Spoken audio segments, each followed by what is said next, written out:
Imagine waking up 40,000 years ago, long before cities, farming, or civilization existed.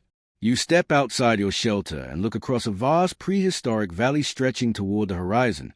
In the distance, you notice another human standing silently on a nearby ridge. They walk on two legs just like you. They create tools using stone, skill, and experience. They work together to hunt animals for survival. They know how to control one of humanity's greatest discoveries, fire. They bury their dead and honor those who came before them. They care for injured members of their group instead of abandoning them. But these people are not your tribe. In fact, they are not even your species. They are not Homo sapiens. They are another type of human entirely. Thousands of years ago, multiple human species lived on Earth at the same time. Most people assume humans were always alone on Earth. That's not true.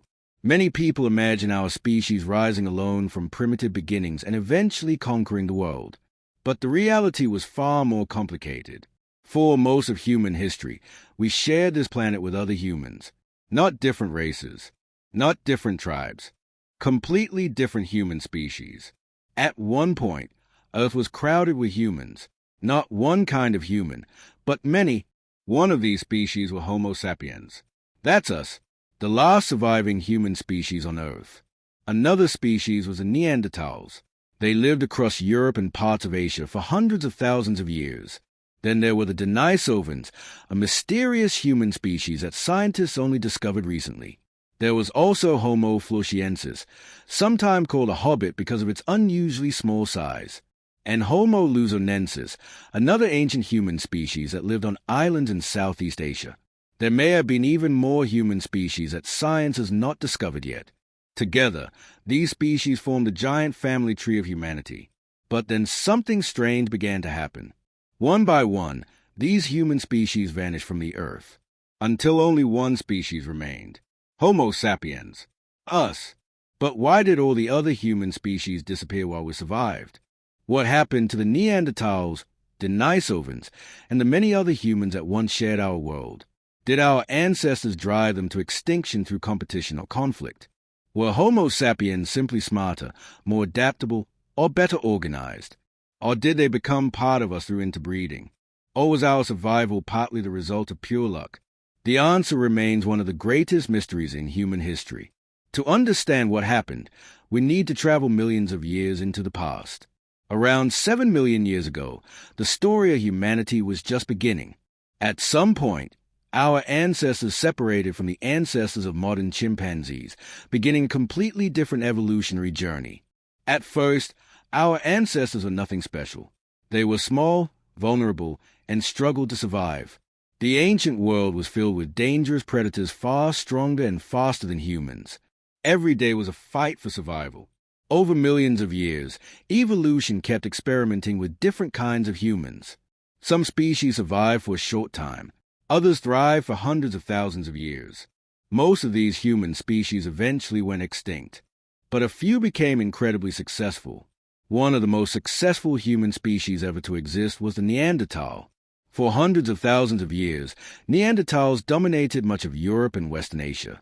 They survived brutal Ice Age conditions that would challenge even modern humans. Neanderthals regularly hunted enormous Ice Age animals, including woolly mammoths, giant deer, and wild bison. Physically, Neanderthals were stronger than most modern humans. Their bodies were built for strength, endurance, and survival in freezing climates. They weren't mindless cavemen. They were skilled craftsmen capable of creating advanced stone tools. Like Homo sapiens, they mastered fire and used it for warmth, protection, and cooking. They cared for injured and elderly members of their communities. Modern discoveries suggest Neanderthals may have been far more intelligent than scientists once believed. For hundreds of thousands of years, Europe belonged to the Neanderthals. Meanwhile, in Africa, another human species was beginning its rise. Around 60 to 70,000 years ago, Homo sapiens began spreading beyond Africa into the rest of the world. As Homo sapiens expanded across Europe and Asia, they entered lands that had belonged to Neanderthals for thousands of generations. Imagine being a Neanderthal and seeing another kind of human for the very first time. At first glance, they looked human, but something was different about them. Their faces had different shapes and features. Their bodies were built differently as well. Their languages may have sounded completely unfamiliar to one another. For the first time in history, two intelligent human species stood face to face. No one knows exactly what happened during those first encounters. Maybe they traded. Maybe they fought. Perhaps they did both. It's also possible that many groups simply avoided each other whenever they could. Over thousands of years, different groups may have traded, fought, cooperated, and ignored each other. But modern science has revealed one thing that we know for certain. Neanderthals never completely disappeared.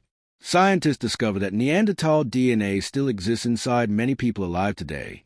That means the two species had children together. The boundary between human species was not as clear as scientists once believed.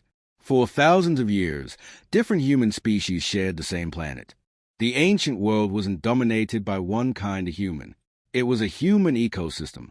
Each human species developed its own way of surviving in a challenging and unpredictable world. Despite surviving for hundreds of thousands of years, Neanderthal populations eventually began to decline. Over time, Neanderthal groups became smaller and more isolated. By around 40,000 years ago, Neanderthals had vanished completely.